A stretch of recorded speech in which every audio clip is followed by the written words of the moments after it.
জিল্লু খায়া দে। এই জিল্লু, camera on কর। Hey, this is Ranjan, review by চ্যানেলে আপনাদের স্বাগতম। হ্যাঁ, দ্য মনস্টার রাক্ষস সিনেমাটা দেখে আসলাম। তো কেমন হলো রাক্ষস সিনেমাটা, এর পজিটিভ এবং নেগেটিভ বিষয় নিয়ে কথা বলবো এই ভিডিওতে। তো আপনি যদি রাক্ষস না দেখে থাকেন, আপনার দেখা উচিত কি না সেটা নিয়েও কথা বলবো এই ভিডিওতে। প্রথমেই কথা বলা যাক রাক্ষস সিনেমার মূল প্লটটাকে নিয়ে। একটা আলফা মেল যে সব সময় হাই থাকে, রাগ থাকে এবং যে কোনো সময় মানুষকে মারতে থাকে। সে একজন কলেজের প্রফেসর থাকা সত্ত্বেও সে কিভাবে আসলে এত বড় রাক্ষস হয়ে উঠলো, এই গল্পটাই হচ্ছে রাক্ষসের। এর থেকে বেশি কিছু আসলে বলতে চাই না, এর থেকে বেশি কিছু বললে হয়তো আপনার সিনেমার এক্সপিরিয়েন্সটা নষ্ট হতে পারে। মূলত এই রাক্ষস সিনেমাটা highly inspired from the animal. হ্যাঁ, অ্যানিম্যাল যে সিনেমাটা রয়েছে রণবীর কাপুরের, সেই অ্যানিম্যাল থেকে খুবই ভালো ইন্সপিরেশন নিয়ে সিনেমাটা বানানো হয়েছে। আর সেই ছাপটা আসলে আমরা এই সিনেমার মধ্যেও পেয়েছি। তো প্রথমেই কথা বলি এই সিনেমার পজিটিভ বিষয় নিয়ে, তারপরে কথা বলবো এই সিনেমার নেগেটিভ বিষয় নিয়ে। তো পজিটিভের কথায় যদি আসি, প্রথমেই কথা বলবো সিয়াম আহমেদকে নিয়ে। হ্যাঁ, কমার্শিয়াল মাসি অ্যাকশন সিনেমা মানে আমরা কিন্তু শাকিব খানকে বুঝে থাকি, বাট মনে হচ্ছে নতুন করে একজন সৃষ্টি হচ্ছে যার নাম হচ্ছে সিয়াম আহমেদ।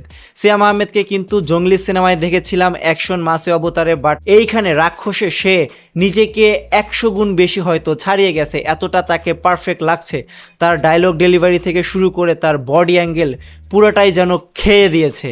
এরপরে আসি সিয়াম আহমেদের বিপরীতে যে অভিনয় করেছে নায়িকা সুস্মিতা। হ্যাঁ, তাকে আসলে সিয়াম আহমেদের সাথে দারুণভাবে মানিয়েছে। তাদের দুজনের কেমিস্ট্রি আসলে দেখার মতো ছিল। বিশেষ করে সুস্মিতা খুবই ভালো অভিনয় করেছে এই সিনেমাতে। এরপরে আসে এই সিনেমার মেকিংটাকে নিয়ে। বরবাদ সিনেমায় যখন মেহেদী হাসান হৃদয় মেকিংটা করেছিল, বরবাদ সিনেমার লার্জ স্কেল তো আপনারা দেখেছেন, তো এই সিনেমার স্কেলটাও কিন্তু অনেক ভালো ছিল। প্রত্যেকটা সিন আপনার দেখে মনে হবে খুবই হাই ক্লাসি, মানে এক একটা সিন খুবই ভালোভাবে টাকা খরচ করে যে বানানো হয়েছে সেটা কিন্তু আসলে বলা যায় এই সিনেমাটা দেখে। ব্যাকগ্রাউন্ড মিউজিকটা এত ভালো যে সবসময় আসলে কানে বাজতেই থাকে। এই সিনেমার প্রত্যেকটা ক্যারেক্টারের জন্য আলাদা করে ব্যাকগ্রাউন্ড মিউজিক বিল্ড করা হয়েছে, এটাই হচ্ছে এই সিনেমার বিশেষ একটা দিক। তো আপনি যখন দেখবেন যে সোহেল মণ্ডল স্ক্রিনে আসতেছে, ওই সময় যে ব্যাকগ্রাউন্ড মিউজিকটা বাজে, আবার সিয়াম আহমেদ যখন স্ক্রিনে আসতেছে তখন যে সেই হুইসেলটা বাজে, ভাই এই জিনিসগুলো আসলে স্ক্রিনে দেখার মতো ছিল। আমার কাছে জাস্ট অসাম লেগেছে এই সিনেমাটা দেখার সময়।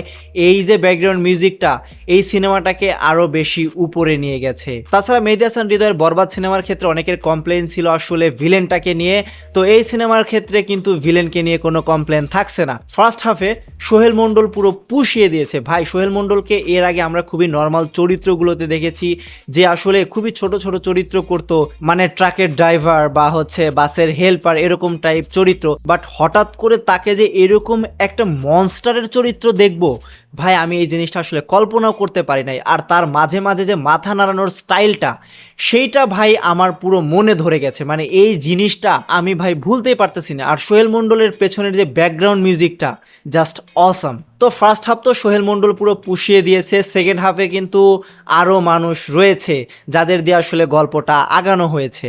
আর ইন্ডিয়া থেকে যেই লোকটাকে আনা হয়েছিল ভিলেনের জন্য, সে কিন্তু সেকেন্ড হাফটা আসলে পুষিয়ে দিয়েছে। এই যে রাক্ষস সিনেমার গল্পটা বা হচ্ছে সিয়াম আহমেদের যে বিল্ড আপ, একটা ভিলেনের যে বিল্ড আপ, প্রত্যেকটা জিনিসই মেহেদী হাসান হৃদয় খুবই ভালোভাবে করেছে, যার জন্য সিনেমাটাকে আপনার অনেক বেশি ভালো লাগবে। এরপর আসি সিনেমার কালার গ্রেডিং। সিনেমার কালার গ্রেডিংস নিয়ে আমার কোনো অভিযোগ নেই। সিনেমার কালার গ্রেডিং যথেষ্ট পরিমাণ ভালো হয়েছে, মনে হয় আমরা কোনো বিদেশি সিনেমা দেখতেছি।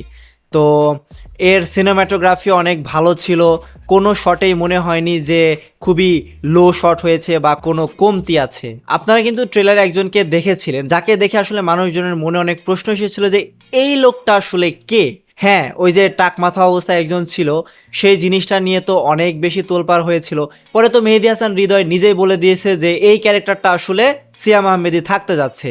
তো আপনারা এই জিনিসটা সিনেমাতে পেতে যাচ্ছেন, তো এই জিনিসটা দেখার সময় হয়তো আপনার অনেক বেশি ভালো লাগতে পারে। তো এই সিনেমার কিন্তু পোস্ট ক্রেডিট সিন আছে, পোস্ট ক্রেডিট সিন দেখে আসলে বোঝা যায় যে হয়তো রাক্ষস 2 আসতে যাচ্ছে, বা বরবাদ ইউনিভার্সের যে 3য় নাম্বার সিনেমাটা সেটা হয়তো এই জিনিসটা নিয়েই হবে। তাছাড়া কথা বলে এই সিনেমার গানগুলোকে নিয়ে, গান নিয়ে তো মানুষের অনেক অভিযোগ ছিল, তবে স্ক্রিনে তেমন একটা প্রভাব পড়েনি। যখন স্টোরির সাথে গানগুলো আসছিল, গানগুলো আসলে মানিয়ে যাচ্ছিল। বিশেষ করে যে আইটেম গানটা আছে সেই গানটা অনেক বেশি মজা করে আমরা শুনেছি। তো অনেকে বলছিল যে আইটেম গানটা ভালো হয়নি বা রোমান্টিক গানগুলো ভালো হয়নি। তো এই গানগুলো আসলে সিনেমাতে খুব ভালোভাবে প্রেজেন্ট করা হয়েছে এবং আমাদের অনেক বেশি ভালোও লেগেছে। বিশেষ করে শুদ্ধতার প্রেম যে গানটা আছে, বিশেষ করে ওই হুইসেলটা, সেটা কিন্তু খুব ভালোভাবে ইউজ করা হয়েছে এই রাক্ষসের গল্পে। এখন আসি রাক্ষস সিনেমার ফাইটিং নিয়ে। হ্যাঁ, ফাইটিং নিয়েও কোনো কমপ্লেন নেই। প্রথম থেকে শুরু করে ভাই সোহেল মণ্ডলকে দিয়ে শুরু হয়েছে এবং শাতাফ, যার নাম আর কি, তাকে দিয়ে শেষ হয়েছে। লিটারেলি পুরো সময় জুড়ে ফাইটিংয়ের কোনো কমতি ছিল না। প্রত্যেকটা সিন খুব ভালোভাবে কাট করা হয়েছে। মনে হয়নি যে নর্মালভাবে গুলি করলো আর উড়ে চলে গেল, এরকম কোনো সিন নেই, যেটা আসলে আমরা প্রিন্স সিনেমায় দেখেছিলাম। আর ক্লাইম্যাক্সের যে শ্যুটটা করা হয়েছে, ক্লাইম্যাক্সে যে সিয়াম আহমেদকে দেখানো হয়েছে, ভাই ওই জিনিসটা দেখলে আপনার মনে হবে যে পয়সা উসুল সিনেমা। হ্যাঁ, ওই ফ্রেমটা আসলে খুবই সুন্দরভাবে বানানো হয়েছে। এবার আসি নেগেটিভ বিষয়ে। নেগেটিভ বিষয় বলতে এর ভিএফএক্সটাই। হ্যাঁ, ভিএফএক্সে তেমন কোনো বড় ত্রুটি নেই, তবে বাঘটাকে যে দেখানো হয়েছে যথেষ্ট পরিমাণ বাংলাদেশি সিনেমা হিসেবে ভালো দেখিয়েছে। বাট একটা জায়গায় একটু আসলে অন্যরকম লাগছিল, যেটা দেখে মনে হচ্ছিল যে এটা আসলে ভিএফএক্স দিয়ে বানানো হয়েছে, এটা আসলে আসল বাঘ না। তবে অনেকগুলো জায়গায় কিন্তু বাঘটাকে আসলে রিয়েল মনে হয়েছে। আর এই সিনেমাটা যে অ্যানিম্যাল থেকে ইন্সপিরেশন নিয়ে করা, এটাও হচ্ছে একটা বড় বিষয়। যদিও আমি আসলে এই বিষয়টাকে মানতে রাজি না, কারণ আপনি যদি সিনেমাটা ভালো বানান, দর্শক যদি পছন্দ করে, তাহলে আসলে ইন্সপিরেশন নিয়ে করাই যায়। যেমন বরবাদের ক্ষেত্রে অনেকে বলেছিল যে অ্যানিম্যাল থেকে ইন্সপিরেশন নিয়ে করা, বাট বরবাদ সিনেমাটাকে কিন্তু মানুষজন অনেক বেশি পছন্দ করেছিল। তো এই সিনেমাটাকেও মানুষজন পছন্দ করছে, বিশেষ করে আমার সাগরের অনেক বেশি পছন্দ হয়েছে। একটা কথাই বলতে চাই, আসলে যে ডিমান্ড থাকলে সাপ্লাই কেন হবে না? আমাদের বাংলাদেশে তো অ্যাকশন মাসের সিনেমার আসলে ডিমান্ড রয়েছে, মানুষজন পছন্দ করে, তাহলে তারা কেন এই সিনেমাগুলো বানাবে না? অবশ্যই তারা বানাবে এবং আমরা এই সিনেমাগুলোকে এনজয় করব। তো অ্যাকশন জনরা হিসেবে প্রিন্সের থেকে হাজার গুণে এগিয়ে আছে এই রাক্ষস সিনেমাটা। আমি কিন্তু এখানে শাকিব খান এবং সিয়াম আহমেদের অভিনয় নিয়ে বলছি না, আমি বলছি আসলে মেকিং এর কথা। হ্যাঁ, মেহেদী হাসান হৃদয় এবং আবু হায়াত মাহমুদের মেকিং। আপনারা আসলে এই দুইটা সিনেমা যদি পাশাপাশি দেখেন, তাহলে বুঝতে পারবেন যে এর বিস্তর ফারাক রয়েছে মেকিং এ।